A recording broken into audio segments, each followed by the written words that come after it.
Olá pessoal, novamente aqui, hoje com a nossa aula muito importante, hein? Superar objeções com facilidade, né? Olha só, objeções. 90% das vendas ou mais tem objeção, né? O que é objeção? É um obstáculo, é uma pergunta, é um questionamento, algo que o cliente faz que se você não responder, não souber passar isso, você vai perder a venda. Tá legal? Então a gente tem que aprender a lidar com objeção se quisermos ter sucesso no mundo das vendas, tá bom? A primeira dica que eu te dou nesse assunto prático é: identifique e separe as objeções falsas das verdadeiras. Muitas objeções que os clientes fazem são falsas, são desculpas para não comprar. Por exemplo, você está vendendo um evento para ele e ele fala: nesse dia eu tenho um compromisso, eu não poderei ir. Então como é que você reage a isso? Diga para ele: mas senhor, puxa vida, é uma pena, né? Mas eu tenho aqui uma outra data, o senhor pode ir nessa outra data? Aí você vai saber se o cara está falando a verdade ou não, tá bom? Outra maneira de você descobrir se a objeção é falsa ou não, é quando o cliente te faz uma objeção, você simplesmente ignora ela, finge que não ouviu e continua falando do assunto. Então, normalmente, se ele não voltar nela, é porque ela era falsa, era só um empecilho para você não atender mais, sabe? Então, esse tipo de coisa, você tem que ter muito macete, muita experiência para atender. Eu lembro uma vez, eu estava em casa e bateu na porta de casa uma senhora oferecendo produtos, né? Eu saí na porta da cozinha, olhei pelo quintal e vi uma pessoa batendo palmas lá e oferecendo produto. E eu disse a ela: não, obrigado, eu não estou interessado hoje não. E ela falou assim: olha, mas é uma condição muito boa aqui hoje, tem uma novidade para o senhor, né? Dei uma olhadinha rapidinho, falei assim: não, estou sem tempo. Mas olha, não custa nada, o senhor vai se arrepender se não olhar. E eu fui caminhando para o portão. Então veja, gente, na hora que eu lembrando agora, veja, eu estava com tempo, eu não estava fazendo nada, eu estava descansando, eu até tinha um certo interesse no que ela estava vendendo para poder dar para os meus filhos, e mesmo assim, eu estando com tempo e tendo interesse, a minha primeira rejeição foi: não, obrigado, não quero nada hoje. Percebe? Agora, o que ela fez? Ela ignorou a minha argumentação e continuou a oferecer. Eu caminhei para o portão e comprei o que ela estava vendendo. Então, muitas vezes, sabe, o cliente te fala uma coisinha ou outra, não leva aquilo ao pé da letra. Continua vendendo, continua no teu processo. Vai para os teus pontos fortes. Se ele não tocar mais no assunto, aquilo não era uma objeção, era mais um mecanismo de defesa para te proteger disso. Tá legal? A prática de venda, gente, eu quero te ensinar uma coisa bem legal que eu aprendi com os anos. Quando o cliente te falar uma objeção, um problema, não sai respondendo logo de cara. Não sai debatendo. Calma e responda para ele: senhor, além disso, mais alguma coisa?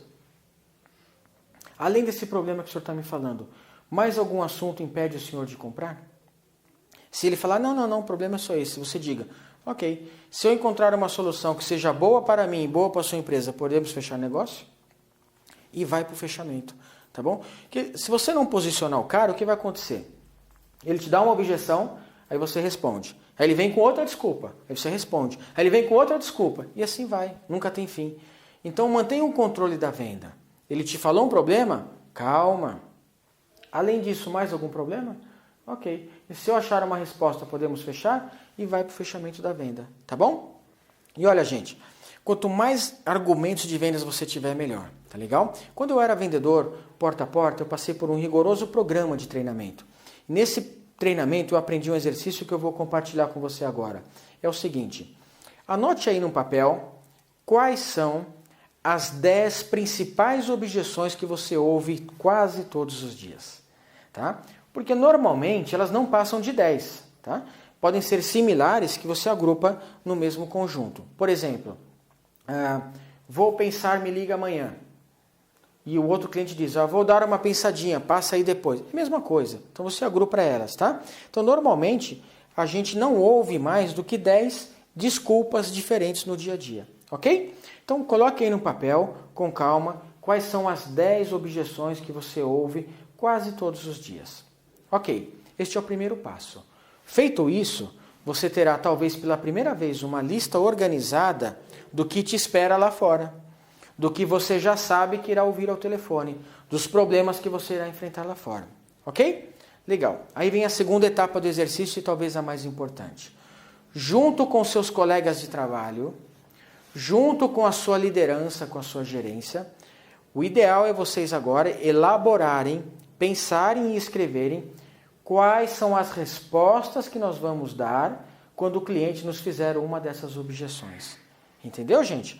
Olha só, a gente já sabe o problema que iremos ouvir e nós teremos a solução para esse problema. Ok? O saber coletivo, ele é muito maior que o individual. Então isso tem que ser feito nesse exercício. Quando o João ouve que o cliente diz que é caro, o que ele responde? Será que é a mesma coisa que ele responde quando o José ouve o cliente dizer que é caro? Claro que não. Quem tem a melhor resposta, o João ou o José? Não sei. Então quando eu faço esse exercício, eu consigo subtrair a melhor resposta de cada um dos vendedores, a melhor resposta da empresa, baseado nas experiências anteriores. E aí você pode criar um verdadeiro manual de como superar objeções com facilidades. Ok? Amigos, a roda já foi inventada faz tempo. Não adianta querer reinventar a roda. Tá? O que falta aos vendedores, muitas vezes, para superar a objeção, sabe o que é? É disciplina, é estudo, é se preparar. Tá? Muitos não conseguem superar objeções porque vai só na base da intuição. É só na base do improviso. Ah, deixa que na hora eu resolvo. Na hora eu vejo o que eu falo. Não é bem assim, não. O mercado mudou. Coisas que davam certo antes já não dão tão certo hoje. Ok? Então, quanto maior for o seu profissionalismo, seu estudo, sua dedicação, mais chances você terá de vender e de superar objeções. Ok? Então, resumindo essa aula de hoje, que é muito importante. Não dê ouvidos de cara à primeira objeção. Ela pode ser só um mecanismo de defesa e você não precisa dar tanta atenção a ela. Continua com a venda. Segundo, diga para o cliente, além dessa objeção, mais alguma? Se eu encontrar uma solução que seja boa para o senhor e boa para nós, podemos fechar negócio? E terceiro, faça um exercício aí. Relacione as principais objeções que você já sabe que ouvirá e quais são as respostas que você terá que dar. Feito isso, você está se preparando para enfrentar esse mundo tão competitivo que vocês vivem aí. Ok? Então, boas vendas, bom treinamento e profissionalismo na cabeça, hein, pessoal?